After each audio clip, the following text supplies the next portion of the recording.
गुरु सेवा जन बंदगी सतसंगत बैरा, ये चारों जब ही मिले तब जानो बड़ भाग। ये चारों जब ही मिले तब जानो बड़ भाग। और तीसरी चीज सत्संगत। सत्संग मानव को दानव बनने से रोक लेता है। रावण राक्षस था, कैसे था? क्योंकि सत्संग नहीं मिला था। जब राम अयोध्या को वापस लौट कर गए तो राम से किसी ने पूछा कि राम, तुमने रावण को मारा है? तो राम ने कहा कि मैंने रावण को नहीं मारा है, रावण के मैंने रावण को मारा है। रावण का जो मैं था, अहंकार, उसके कारण रावण मरा है। मैंने रावण को नहीं मारा है, रावण के मैं ने रावण को मारा है। क्या बात है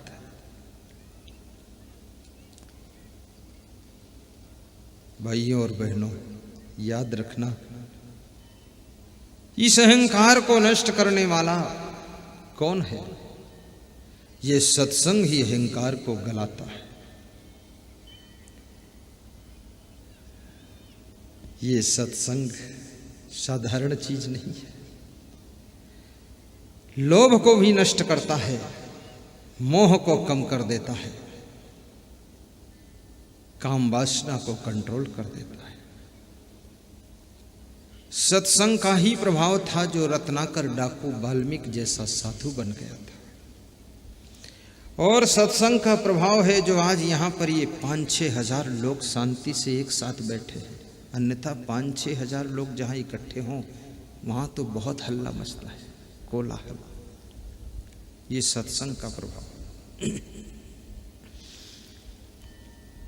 सत्संग से स्वभाव भी ठीक हो जाता है। पर सत्संग में श्रद्धा से तुम डूब जाओ, भाव से सुनो। सत्संग तुम्हारे जीवन के ढंग को बदल देता है। मांस, मछली, अंडा, नशा, शराब, जुआ, बीड़ी, सिगरेट, गांजा, चरस, तंबाकू, अफीम, ये सारा सत्संग के प्रभाव से छूट सकता है। मैं तो आपसे निवेदन करूंगा, सत्संग कोई साधारण चीज नहीं है, बहुत बड़ी चीज है। और सत्संग में जब आओ तो अपना एक अवगुण दान कर दो। आपके पास में अवगुणों का लंबा चौड़ा स्टॉक है, कोई कमी नहीं है। एक अवगुण दे दोगे तो आपके थोक में कमी नहीं आएगी, बहुत है। यदि आपको गुस्सा बहुत आती है तो गुस्सा को भेंट कीजिए, क्योंकि एक पल का क्रोध आपके भविष्य को बिगाड़ सकता है, आपकी वर्तमान को डिस्टर्ब कर सकता है, आपको बहुत ऊंचाई से नीचे गिरा सकता है। थोड़ी देर का क्रोध आपकी छवि पर कलंक लगा सकता है। इसलिए सत्संग के जल से अपने क्रोध की आग को बुझाओ। और आज की तारीख में घर घर में लोगों को गुस्सा बहुत आता है, ये प्रॉब्लम बहुत है। छोटे छोटे बच्चे भी बहुत गुस्सा करते हैं। अभी एक परिवार मुझसे मिलने आया तो उन्होंने कहा कि मेरी वाइफ को बहुत गुस्सा आता है, इसको समझाओ। तो मैंने सिर हिलाया। फिर बोले मुझको भी बहुत क्रोध आता है और इस बच्चे को भी आता है, लड़की को भी आता है। तो मैंने कहा बचा कौन? बोले केवल लाड़ी को नहीं आता है। तो मैंने कहा फिर उसको क्या आता है? बोले वो सबकी क्रोध के बीच में रोती रहती है, और क्या आएगा? तो हमने कहा तुम लोग? बोले हमारी तो आदत बन गई, रोज लड़ते हैं, रोज हंसते भोले भाले घर से वो लाड़ी आई है और पड़ गई भस्मासुर लोगों के बीच में। अब सब तरफ से आग उगल रहे लोग। मैंने उनसे कहा एक काम करना, कम से कम एक व्यक्ति की गलती 3 बार एक दिन में क्षमा कर देना, और 3 बार कोई गलती करे तो उस पर क्रोध न करना, चौथी बार करे तब उसको समझाना, डांटना। तो बोले गुरुदेव 3 बार से ज़्यादा तो कोई करता ही नहीं, लेकिन हम तो 1 बार में भी छोड़ते नहीं। 3 बार तो क्षमा करना भी पड़ेगा।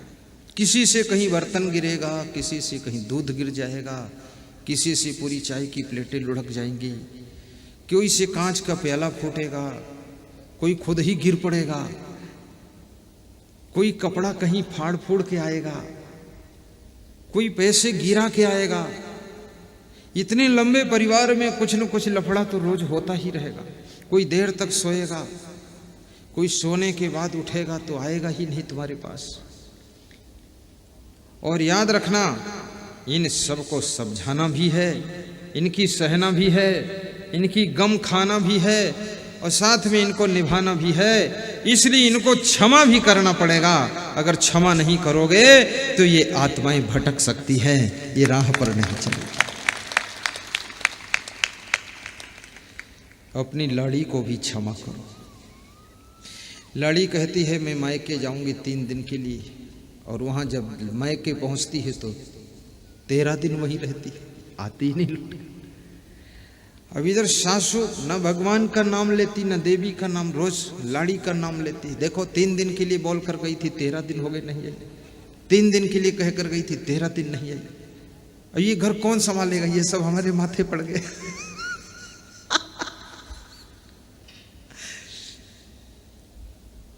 लाड़ी 3 दिन के लिए कहकर जाए, 13 दिन वहां रहे, और जब उसका मोबाइल आए तो मोबाइल में कह देना लाड़ी और जरूरत हो तो 2-5 दिन और रह लेना, तो देखना वो तुरंत दौड़ कर आ जाएगी। थोड़ा उल्टवासी भाषा बोलो।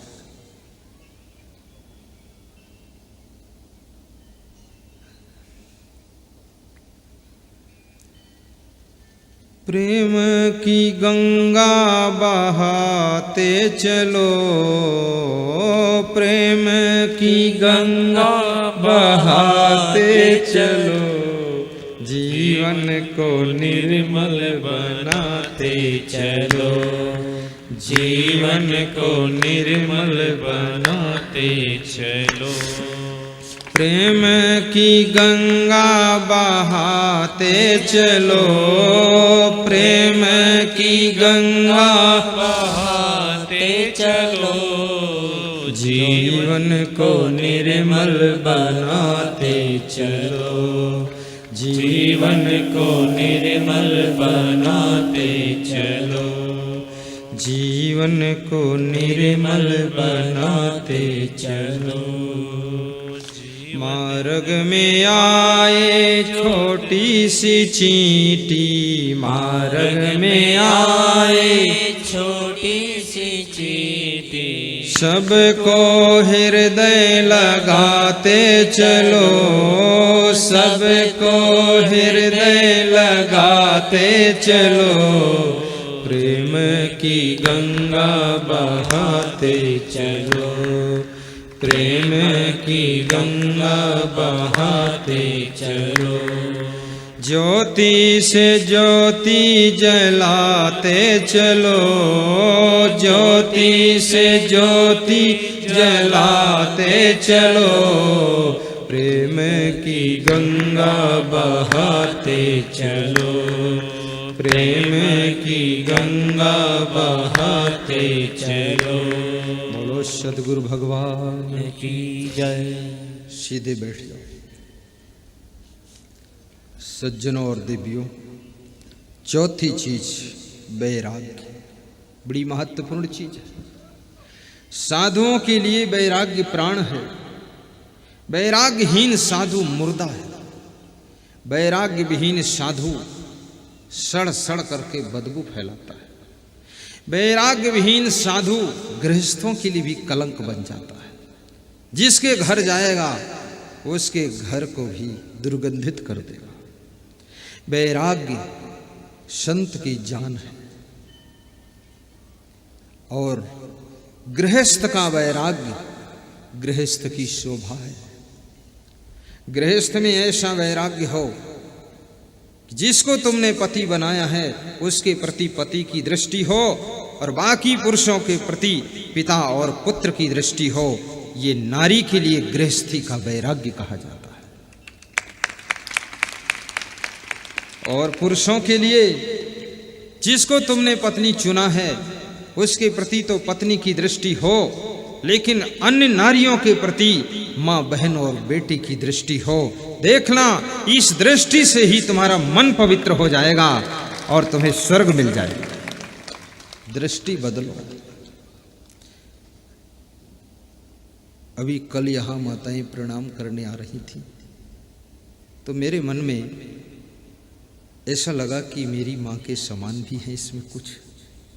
हालांकि मेरी माँ तो मर चुकी है, परलोक चली गई, लेकिन मैंने माँ का रूप उनमें देखा तो ऐसा लगा वो माँ के रूप में खड़ी है। आप इस संसार को जिस रूप में देखना चाहो देख सकते हो। संसार तो कोई और रूप में है ही नहीं। जो रूप में तुम संसार को देखना चाहो देख सकते हो, और जिस रूप में संसार को तुम देखते हो उसी रूप का तुम्हारे अंदर प्रभाव पड़ जाता है। इसलिए याद रखना, इस सृष्टि को तो कोई नहीं बदल सकता है, लेकिन अपनी दृष्टि को तो हर कोई बदल सकता है। और जो दृष्टि को बदल लेता है उसके लिए सृष्टि भी बहुत अच्छी लगने लग जाती है।